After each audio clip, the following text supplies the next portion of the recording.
It's your विकास श्रीवास्तव। आज की इस वीडियो में हम लोग पढ़ेंगे past perfect continuous tense, same like as present perfect continuous tense की तरह ये है। पास्ट परफेक्ट कंटिन्यूअस टेंस होता क्या है? बहुत सारे हिंदी वाक्य इस तरह मिलते हैं, तो हम उसको कैसे इंग्लिश ट्रांसलेशन करेंगे। आइए सबसे पहले इसके पहचान के बारे में जानें। इसे इंग्लिश में आइडेंटिफिकेशन के नाम से जानते हैं। तो ऐसा वाक्य जिसके लास्ट में, हिंदी वाक्य जिसके लास्ट में रहा था, रही थी, रहे थे जैसे शब्द मिलते हैं, वो पास्ट परफेक्ट कंटिन्यूअस टेंस से रिलेटेड होता है। लेकिन ये तभी पास्ट परफेक्ट कंटिन्यूअस का टेंस कहलाएगा जब इसमें समय के साथ से रहे। यानी ध्यान दें वाक्य पर, मैं इस कमरे में 2 साल से रह रहा था तो लास्ट में आया है, लेकिन 2 साल से, यही आपको पहचान में बताया गया कि समय रहा था, रही थी, आए, समय भी आए 2 साल, लेकिन से शब्द के साथ आए, तब वो आपका पास्ट परफेक्ट कंटिन्यूअस टेंस होता है। वह 3 साल से हिंदी लिख रही थी, आया है लास्ट में, समय भी आया 3 साल, लेकिन से शब्द आया। ऐसे है, भालू 5 बजे से अदरक का खेत खोद रहे थे, भालू कहीं थे। वे जनवरी से अपनी नौकरी कर रहे थे,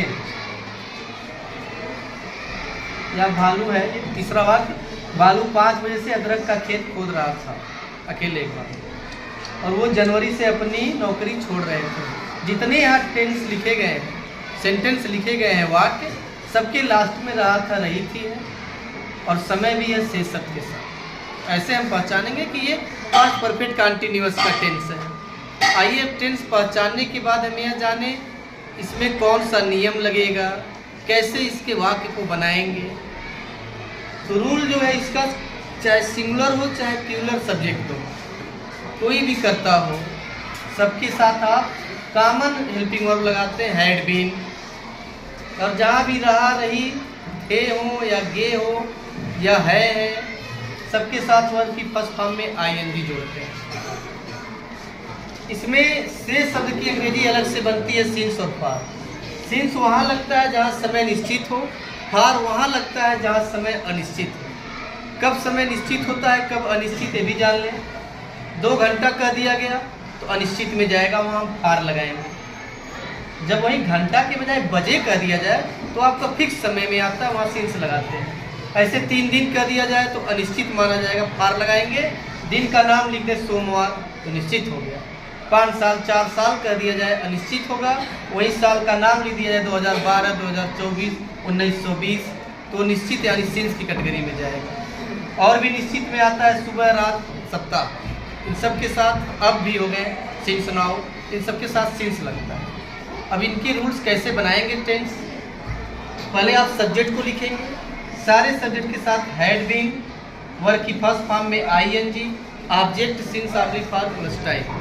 ये सिंपल सेंटेंस हो गया। जैसे है, मैं इस कमरे में 2 साल से रह रहा था, पहले सब्जेक्ट मैं यानी आई, हैड बीन रहने का लिविंग, इस कमरे में ऑब्जेक्ट है इन दिस रूम, क्योंकि 2 साल है आपका, साल का नाम नहीं दिया कौन सा सन था, तो फार लग जाएगा, फार 2 साल का 2 ईयर्स। ऐसे नहीं आएगा तो आई, हैड और बीन के बीच में not, I had not been living in this room for 2 years. क्या मैं 2 साल से रह रहा था? तो had I been living in this room for 2 years. मैं इस कमरे में 2 साल से क्यों रह रहा था? तो पहले question word, why had I been living in this room for 2 years. ऐसे जितने वाक्य हैं सबका आप सिंपल निगेटिव क्या लगाकर, बीच में क्यों, कैसे लगा के आप बनाएंगे। तो ये विकास एकेडमी स्कूल से विकास सर का पास्ट परफेक्ट कंटिन्यूअस टेंस का ये वीडियो रहा। इसको आप अच्छे से पढ़ के होमवर्क भी कर लेंगे। Thank you guys.